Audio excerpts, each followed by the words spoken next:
MATLAB functions can be done in various ways. The most common way is to define the function and place it in a file with the extension .m, the file named with the same function name. Let's take a look at how we define a function, the syntax, and then we'll talk about how to store it in a file. The function would look something like this. We will have to write the keyword function, and we will have to put square brackets.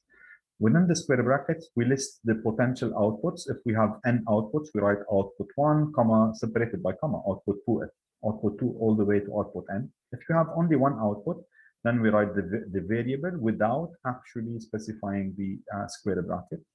We write equal, and then we give the function a name, and this is going to be the function name, parentheses, with the list of potential input parameters, one or more than one. If you have none, we put the parentheses without specifying any parameter in here.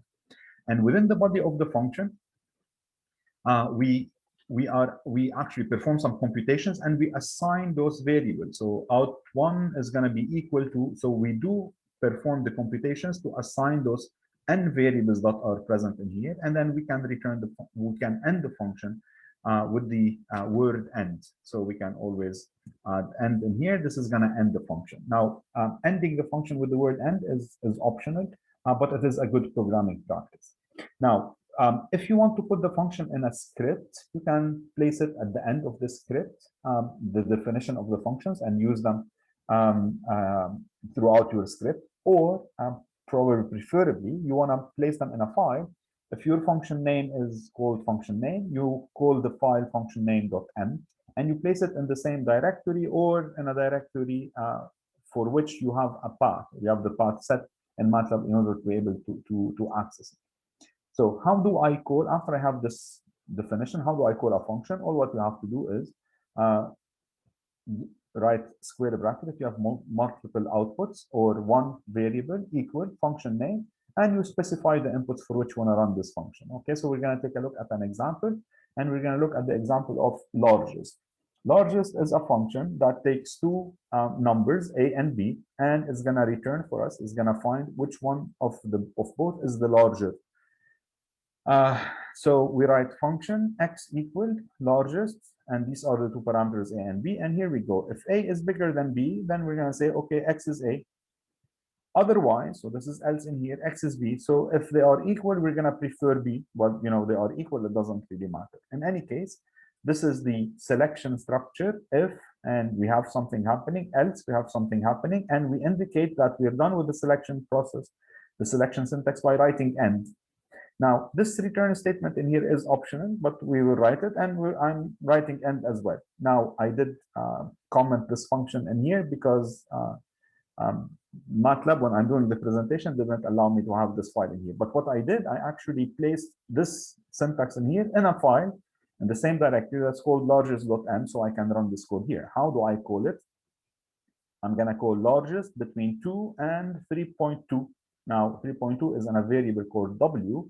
So I'm calling the largest among those, and as you can see, then it's going to find that the larger of the two is actually 3.2.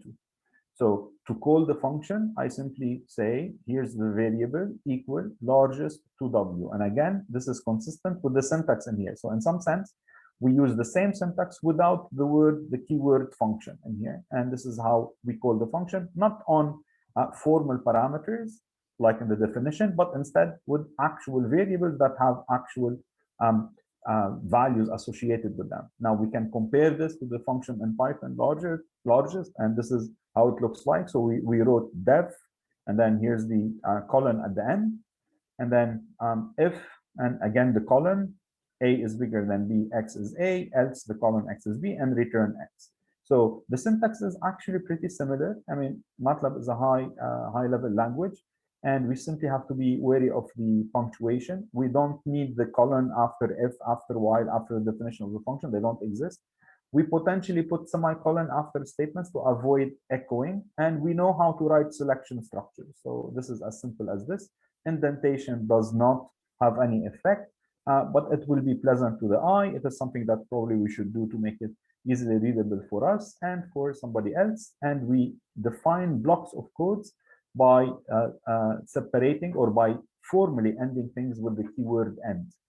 So here's another example. We want to compute the quadratic roots. So we have second degree polynomial, we have the coefficients a, b, c, and we want to compute the roots of ax squared plus bx plus c. So again, the function in here, it is commented out in this specific presentation that I have, but I do have it in the file called the quadroots.m. This is exactly the syntax in this file. So we say, I'm going to have two roots. Since I have two things that are going to be returned, we place them in square brackets. So square bracket root 1, root 2, separated by comma. Here's the name of the function that has to be the same as the name of the file. So quad roots, of course, without the dot m, and then it's going to take three parameters, a, b, c. Okay, so we know how to find them. Square root of b squared minus 4ac, and then this is the delta. We have minus b plus a square root, and then we have minus b minus square root. Of course, we divide by 2a. All right, so we compute root 1, root 2, and then this statement is optional, and we're going to end the function with end, as I mentioned before. So I'm going to execute this in here.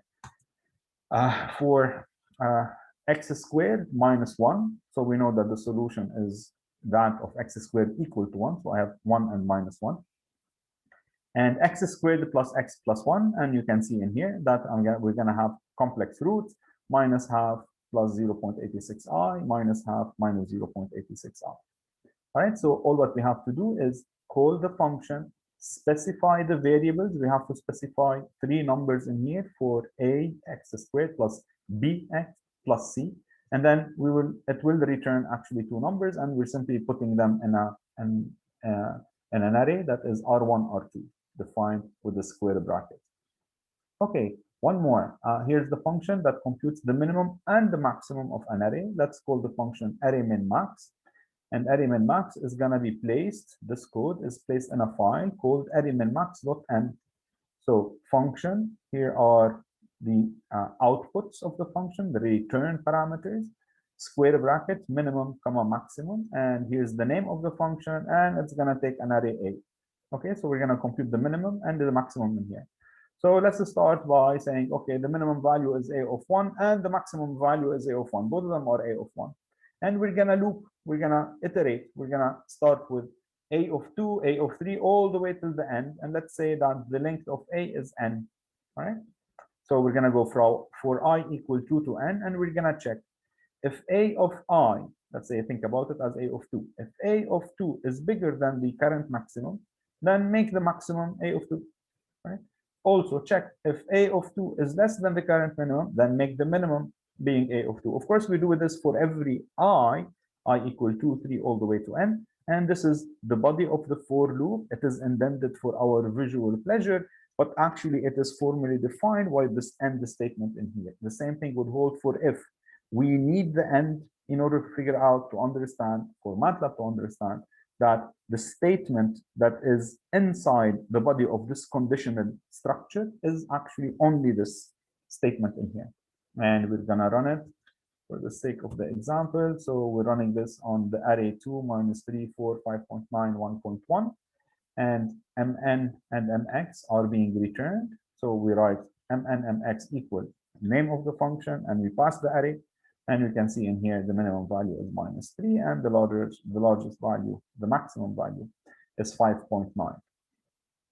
So this is how we deal with functions. We understand the syntax. It's probably best to put them in a file, separate file that has the same name. Organizationally, it makes plenty of sense. But you will develop your own comfortable coding practice, coding habits. We can always provide common advice, and you will hopefully be convinced that this is something that is useful and will make sense. Now, one final comment, when functions in Matlab take arrays as arguments, as input arguments, let's say, and these arrays could be vectors and matrices, etc. They can also return these arrays, vectors, matrices, etc. But it's not like Python. Actually, they are always, almost always copied. They are not passed by reference. So you remember in Python, when we had a function calling a list, then actually the list was simply aliased. Meaning we get, when we change the content of the list within the function, then it actually changes in the original function. In Matlab, it's not the case. It's always done by cloning, by doing a deep copy whenever we pass an array as an argument to MATLAB. Now, nevertheless, you may say, okay, but this actually is not that efficient. I mean, specifically, if I have a large collection of data, I simply want to search in this data. So what's the point of copying every time I want to call a function? Well, actually, MATLAB does some tricks. So if the function that you're using that calls or that uses this data doesn't modify the input, MATLAB will actually be smart enough and to pass it kind of by reference. Because it's definitely faster, it avoids plenty of copying. As I said, this is proprietary. This is a company called MathWorks that develops MATLAB, and it has been developing MATLAB for a while, and you have plenty of packages, plenty of optimized structures, all rooted in the fact that it deals with arrays. Kind of this is the most fundamental type. It does array computations, and it has plenty of toolboxes that are very useful in most engineering disciplines.